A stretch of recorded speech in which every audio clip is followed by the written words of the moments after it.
মাত্র 25 মিনিটে আমেরিকাকে ধ্বংস করবে উত্তর কোরিয়া, এমনটাই হুমকি দিয়েছেন কিম জং উন। উত্তর কোরিয়ার নাম শুনলে মনে হয় একটা বন্ধ দেশ যেখানে বাইরের লোক ঢুকতে পারে না, ভেতরে কি হচ্ছে কেউ জানে না। কিন্তু এই অন্ধকারের মধ্যে চলছে গোপন গবেষণা। দেশটির নেতা কিম জং উন দীর্ঘদিন ধরে বলে আসছেন, আমরা এমন অস্ত্র বানাবো যেটা দেখলে শত্রুরা কেঁপে উঠবে। বছরের পর বছর ধরে তারা ক্ষেপণাস্ত্র চালিয়ে আসছে, কিন্তু বর্তমানে যা ঘটছে তা পুরো বিশ্বকে নাড়া দিয়েছে। 2026 সালে উত্তর কোরিয়া ঘোষণা দেয় উত্তর কোরিয়া সফলভাবে পরীক্ষা করেছে হাওসং এক্স নামের একটি হাইপারসনিক ব্যালিস্টিক মিসাইল। এই মিসাইলের বিশেষত্ব হচ্ছে এটা শব্দের গতির থেকে 10 গুণ বেশি দ্রুত উঠতে পারে।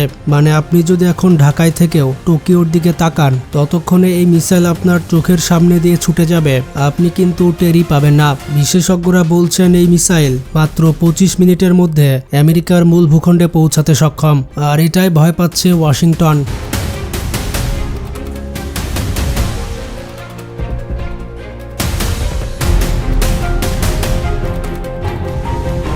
হাউস এক্স মিসাইলটি কোনো সাধারণ ক্ষেপণাস্ত্র নয়। এটা প্রথমে একটি রকেট বুস্টারের সাহায্যে উপরে উঠে যায়, তারপর একটি বিশেষ ইঞ্জিন চালু হয় যেটা তাকে হাইপারসনিক গ্লাইড ভেহিকেল হিসেবে কাজ করতে দেয়। এই গ্লাইড ভেহিকেল বাতাসের ভেতর দিয়ে অত্যন্ত দ্রুত গতিতে চলতে থাকে। সবচেয়ে বড় কথা, এর পথ সহজে অনুমান করা যায় না, মানে কোনো রাডার বা মিসাইল সিস্টেমও সহজে এটাকে থামাতে পারে না। যেটাকে আপনি দেখতে পাচ্ছেন না, কিন্তু সেটি আপনার দিকে নিশ্চিতভাবে এগিয়ে আসছে। আমেরিকার সবথেকে উন্নত প্রতিরক্ষা ব্যবস্থা হচ্ছে থার্ড এবং প্যাট্রিক সিস্টেম, কিন্তু হাওসং এক্স এত দ্রুত চলে যে এই সিস্টেমগুলো সেটাকে শনাক্ত করতে পারে না। এটি শনাক্ত করার আগেই টার্গেটকে ধ্বংস করতে পারে। অন্যদিকে এটি প্রায় 1 টন পারমাণবিক ওয়ারহেড বহন করতে পারে, মানে একবার আঘাত করলে একটি শহর ধ্বংস হয়ে যেতে পারে। এমনকি রাডারে ধরা না পড়লে সেটা কোথা থেকে আসছে সেটাও বোঝা কঠিন। এই খবর প্রকাশ হওয়ার পরে মার্কিন প্রতিরক্ষা মন্ত্রণালয় থেকে জরুরি এক বৈঠক ডাকা হয়। একজন শীর্ষ কর্মকর্তা তখন বলেছিলেন, আমরা জানতাম উত্তর কোরিয়া বিপজ্জনক, কিন্তু তারা এত দূর এগিয়ে গেছে এটা বিশ্বাস করা কঠিন।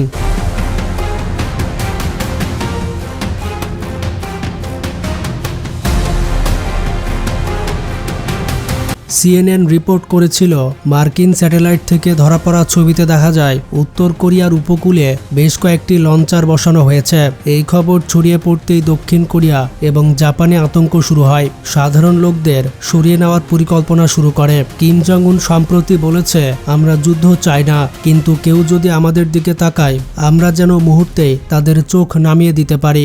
এই বক্তব্যের পর পশ্চিমা দেশগুলো ভাবতে শুরু করে, এটা কি শুধুই ভয় দেখানো, নাকি সত্যি উত্তর কোরিয়া প্রস্তুত। বিশেষজ্ঞরা বলছেন কিম জং উনের আসল লক্ষ্য হচ্ছে বিশ্ব রাজনীতির টেবিলে নিজের চেয়ার পাকা করা, যাতে কেউ তাকে ছোট দেশ ভেবে অবহেলা করতে না পারে। অনেকে ভাবছে উত্তর কোরিয়া এত উন্নতি প্রযুক্তি পেল কোত্থেকে। রাশিয়া এবং চীনের সাথে তাদের দীর্ঘদিনের সম্পর্ক রয়েছে। অনেকেই মনে করছেন চীন এবং রাশিয়ার সহযোগিতাতে হাওসং এক্স তৈরি করা সম্ভব হয়েছে, কিন্তু উত্তর কোরিয়া বলেছে, আমরা কোনো দেশের সহযোগিতা নিইনি, সবকিছু আমাদের নিজস্ব প্রযুক্তি। তবে বিশ্লেষকরা বলছেন, তাদের ক্ষেপণাস্ত্রের নকশায় রাশিয়ার অ্যাভানগার্ড এবং চীনের জেফের প্রযুক্তির ছাপ দেখা গেছে। এই মিসাইল শুধুমাত্র আমেরিকার জন্যই নয়, দক্ষিণ কোরিয়া এবং জাপানের জন্য বড় ধরনের হুমকি সৃষ্টি করেছে, কারণ তাদের ঘাঁটিগুলো উত্তর কোরিয়ার সীমান্ত থেকে খুবই কাছে। বিশেষজ্ঞরা বলছেন, একটি হাওসং এক্স যদি টোকিও বা সিউলের দিকে ছোড়া হয়, তাহলে মাত্র 3 মিনিটের মধ্যে আঘাত হানতে পারে। তাই উত্তর কোরিয়া এখন তাদের দুই মিত্র দেশের মধ্যে নতুন প্রতিরক্ষা ব্যবস্থা বসানোর চিন্তা করছে। এই ঘটনার পর শুরু হয় নতুন এক যুদ্ধের ছায়া। রাশিয়া বলছে আমেরিকার আধিপত্য শেষের পথে, চীন বলছে এটাই সময় বিশ্ব ক্ষমতার পালা বদল করার, আর এখন উত্তর কোরিয়া নিজেদের পারমাণবিক ক্লাবের সদস্য হিসেবে ঘোষণা করেছে। বিশ্বের শক্তিধর দেশগুলো ভাবছে, যদি ছোট দেশ এতই শক্তিশালী হয় তাহলে আগামী দিনের যুদ্ধ কেমন হবে। উত্তর কোরিয়া বরাবরই বলে এসেছে তারা ইরানের পক্ষে।